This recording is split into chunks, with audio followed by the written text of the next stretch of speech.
Bon, T'en du étais où coup, là? la scène de la poursuite avec les soldats. Ah, la poursuite. Parlons-en de la poursuite. Super. Alors déjà, il y a juste un truc positif que je pourrais dire sur ça, c'est la musique. La musique de ce film est quand même assez Oui, bien ficelée, foutue, c'est plutôt sûr. belle.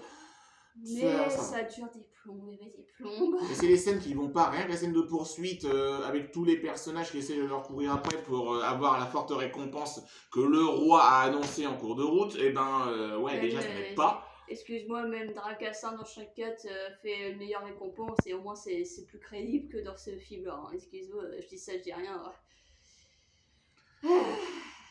Donc après, on arrive. Je sais même plus. Bon bah déjà, il y a un truc qui va pas, c'est que le roi d'origine finit lui par se réveiller enfin, il était temps malgré tout le vacarme qu'il y avait autour de lui. C'est vrai qu'on comprend pas pourquoi il a rien entendu.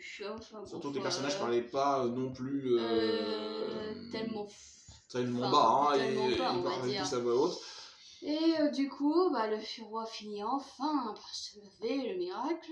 Et il rencontre son double. Alors là... Surprise! Surprise! Par contre, j'adore le fait que ça ne fait même pas tiquer de voir qu'il y a un vieux cavalier de pierre vivant, mais par contre, voir son double, là, il flippe sa race, c'est pas qu'un peu.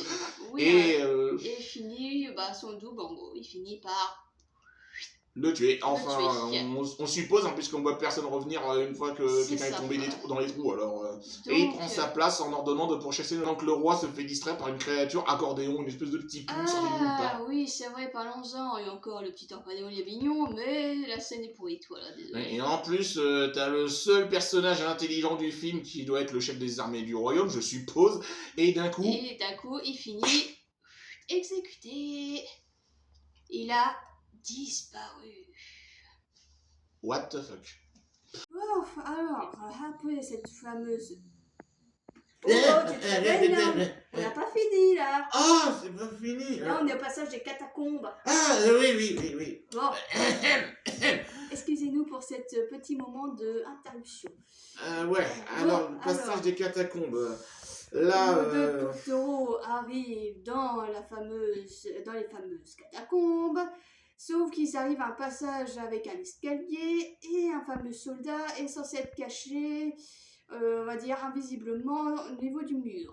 Sauf que, en fait, il passe, mais ce mec-là, on dirait qu'il dort parce qu'il réagit au bout de 5 minutes plus tard. Et puis, mec, ils sont juste à portée de tes mains. Tu peux les choper comme ça directement. Ils étaient collés à lui. Pourquoi tu ne les chopes pas? Ah, il m'énerve.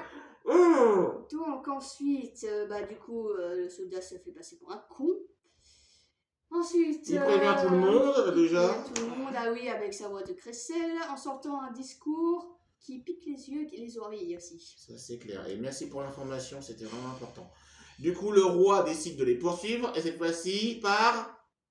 Enfin, par quel moyen? Un robot de fer.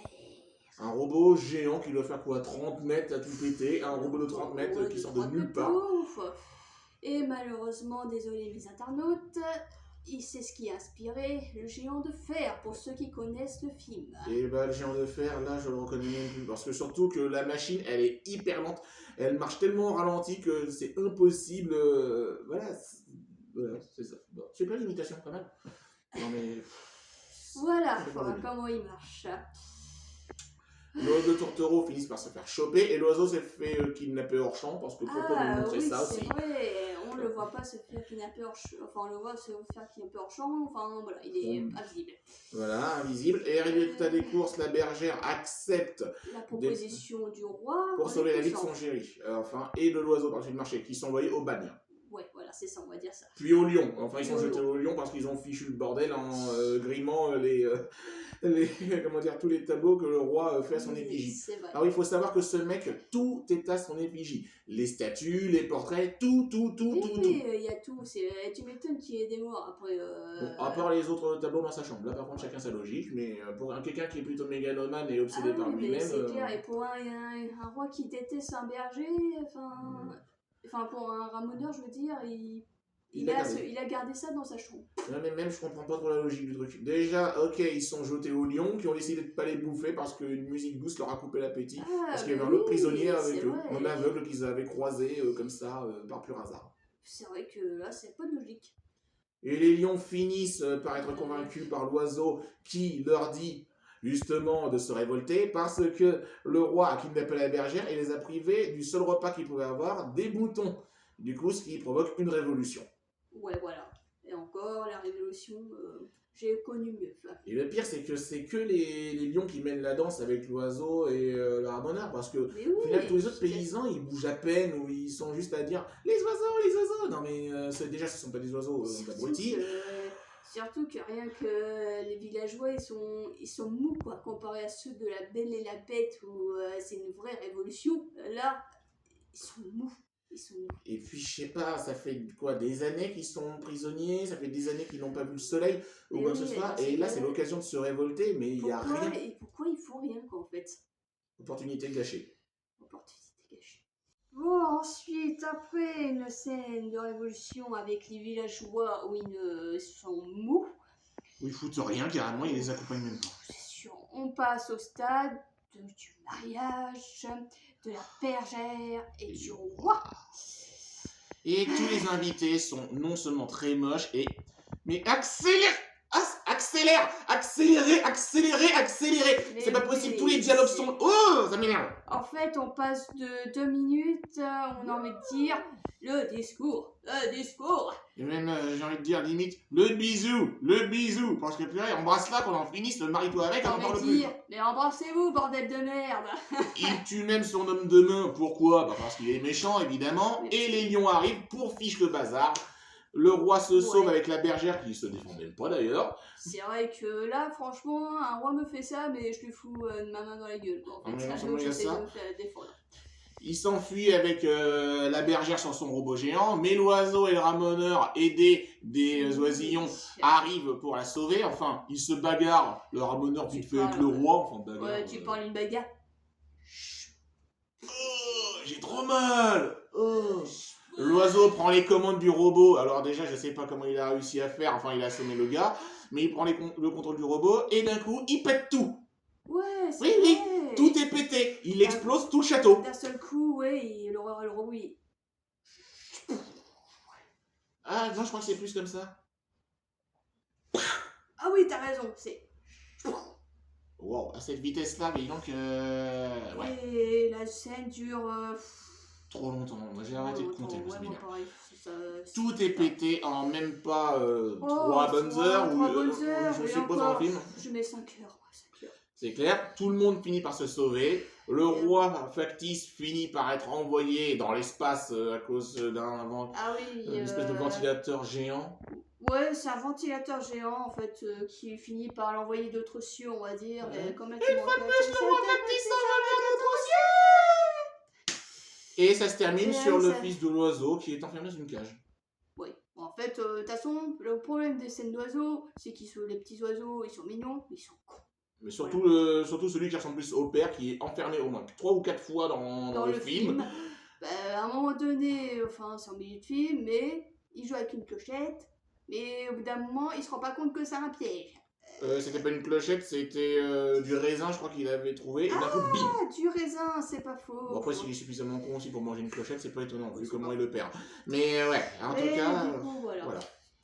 Le robot finit par libérer l'oiseau, le petit piou-piou, il s'en va, et crash, il écrase la cage. Fin. Bon, et nous, pour faire cette conclusion... C'est nul! Voilà. C'est pourri. C'est pourri.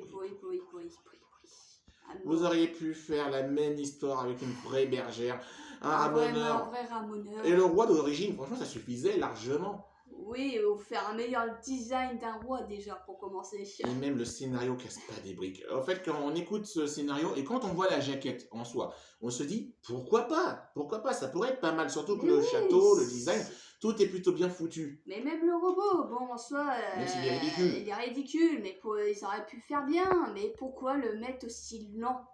Et puis,